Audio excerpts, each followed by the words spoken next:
the whispers in the shadows. In the small, quiet town of Blackwood, there was a secret that haunted the community for generations. It was a story whispered in hushed tones, hidden behind closed doors, and passed down from one fearful soul to another. The tale was known as Project Eclipse, a government conspiracy theory that had terrified the residents for decades. It all began in the late 1950s when the US government chose Blackwood as the site for a top-secret military base.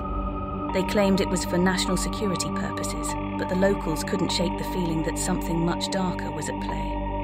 As the years went by, strange occurrences became commonplace. Residents reported bizarre lights in the night sky and unusual sounds emanating from deep within the forest surrounding the base. People whispered about government agents who had moved into the town, never to be seen again, and about mysterious disappearances of loved ones who had gotten too close to the truth. One rainy evening, Sarah Marshall, a local journalist with an insatiable curiosity, decided to investigate the rumours herself. Armed with a flashlight, a notebook, and a tape recorder, she ventured into the forbidden forest, determined to uncover the truth about Project Eclipse. The forest was dense and eerie, with gnarled trees casting long shadows. Sarah's heart raced as she ventured deeper into the unknown, her footsteps echoing through the silence.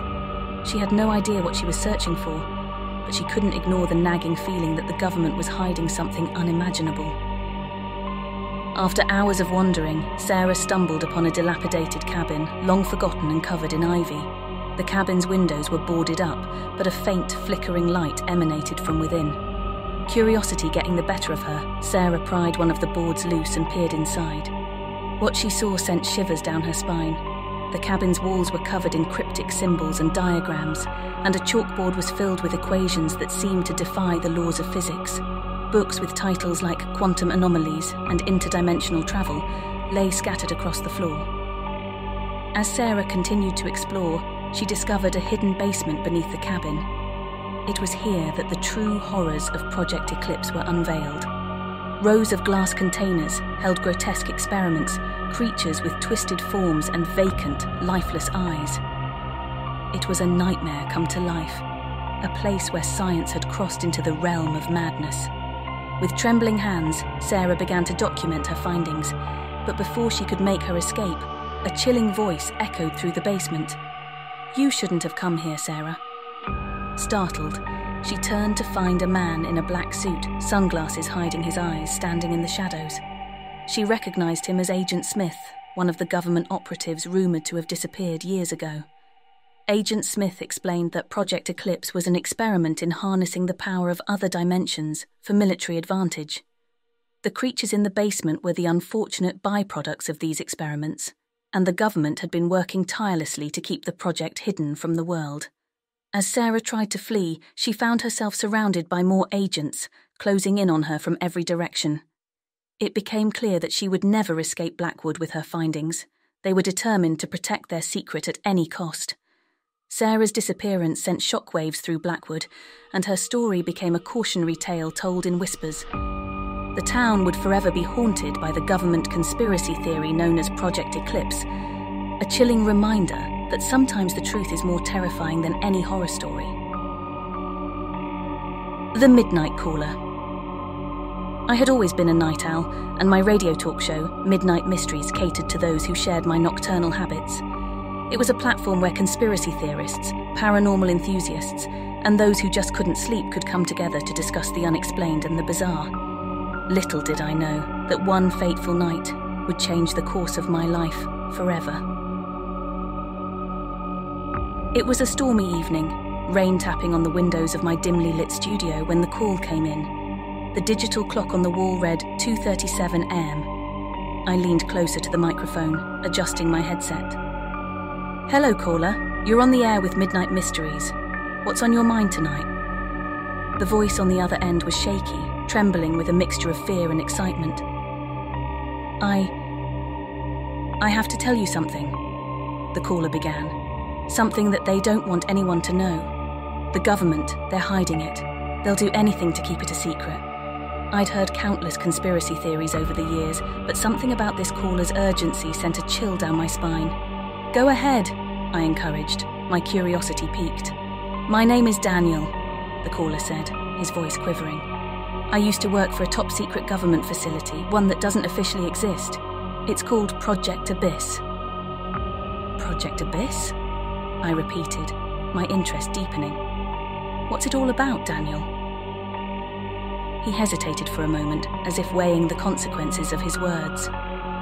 They're experimenting with time travel, he finally admitted, his voice barely above a whisper. They've cracked the code, and they've been altering the past to shape the present in their favour. I couldn't help but scoff at such a fantastical claim. Time travel, Daniel? Are you sure about this? I've seen it with my own eyes, he insisted. They have technology beyond anything you can imagine, but there's a dark side to it. Every time they tamper with the past, it creates ripples, unforeseen consequences. People vanish from existence, memories change, and history becomes a tangled mess. My skepticism wavered as he described the consequences of these temporal experiments. The thought of tampering with time itself was both fascinating and horrifying. Why are you telling me this, Daniel? I can't live with the guilt anymore, he confessed. Innocent lives have been erased from existence, and I helped them do it. I had to come forward, even if it means risking my life. They'll stop at nothing to protect their secret. I was torn between disbelief and a growing sense of dread. What do you want from me, Daniel? I need you to expose Project Abyss, he implored. I've gathered evidence, documents, and recordings. If something happens to me, I want you to share it with the world. They can't erase all of us. Before I could respond, the line went dead. Static filled the studio, and my heart raced. I had heard my fair share of conspiracy theories, but this one felt different. The urgency in Daniel's voice was genuine, and the implications of his claims were staggering. In the days that followed, I delved into Daniel's evidence, verifying the authenticity of the documents and recordings. I couldn't shake the feeling that I was walking on the edge of a precipice, that the truth was far stranger and more dangerous than I could have ever imagined. As I prepared to air Daniel's revelations on my show, I received a series of cryptic warnings. Unmarked black vehicles parked near my home, strange men in dark suits following me. It became clear that the government was taking Daniel's claims seriously and would stop at nothing to silence us. The night of the broadcast arrived, and I took a deep breath before going on air. I shared Daniel's story, the evidence he had provided, and the dark secrets of Project Abyss. The response from my listeners was overwhelming, and my show was flooded with calls and messages of support. But as I concluded the broadcast, a chill ran down my spine. A voice, cold and threatening, whispered into my earpiece. You shouldn't have done that. I turned to see a man in a black suit, sunglasses hiding his eyes, standing in the studio doorway. It was the same ominous figure from the mysterious warnings. Before I could react, he lunged forward, disconnecting my microphone. You've gone too far, he hissed. Project Abyss is real, and it's too dangerous for the world to know. As I struggled against the intruder, my broadcast went silent, and the truth I had unearthed was plunged back into the shadows. I had crossed a line, and now I was caught in a web of conspiracy, where the government's secrets were hidden at any cost, and the price of uncovering them was higher than I could have ever imagined. Title: The Forbidden Encounter. It was a crisp autumn evening in the small town of Rachel, Nevada, nestled on the outskirts of the unforgiving desert. A group of adventurous teenagers had gathered in secret, their hearts pounding with excitement and fear.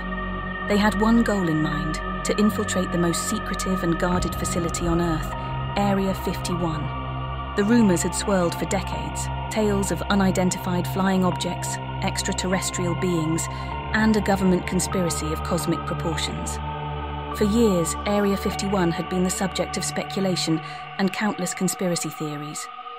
These teens were determined to uncover the truth. Sarah, the fearless leader of the group, had spent weeks meticulously planning their operation. They wore dark clothing, carried backpacks filled with supplies, and had cameras and recording devices ready to capture any evidence they might find. The night sky was dark, illuminated only by a canopy of shimmering stars as they crept closer to the highly restricted boundary. As they approached the chain-link fence surrounding Area 51, the tension in the group grew palpable. The facility was eerily silent, save for the occasional rustle of the wind through the desert shrubs. A guard tower loomed in the distance, but it appeared to be unmanned.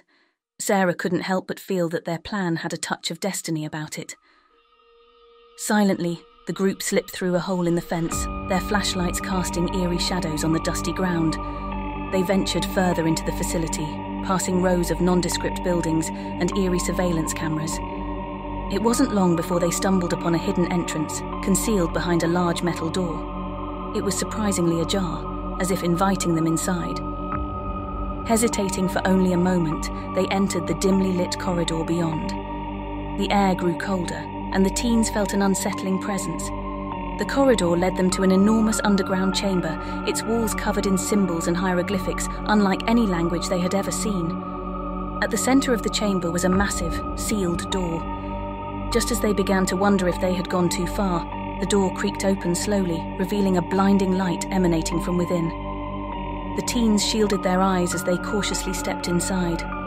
What they discovered left them breathless, an otherworldly chamber filled with strange translucent pods suspended in the air, each containing an alien being in suspended animation. The creatures had elongated limbs, large black eyes, and a peculiar aura of calmness about them. Suddenly, a voice echoed through the chamber, cold and emotionless. "Welcome to Area 51. Startled, the teens turned to see a group of government agents in black suits and sunglasses emerging from the shadows. The agents revealed that they had been monitoring the teens from the moment they entered the facility, allowing them to uncover the secrets of Area 51. One agent, who identified himself as Agent Reynolds, stepped forward. He explained that the government had made a deal with the extraterrestrial beings decades ago, exchanging advanced technology for the aliens' cooperation in certain undisclosed matters. Sarah couldn't believe her ears. "You've been keeping this a secret from the world. What else have you done?" Agent Reynolds remained cryptic, revealing only that the government had been using the advanced technology for military purposes, gaining a significant advantage over other nations. The consequences of their actions, however, remained shrouded in secrecy.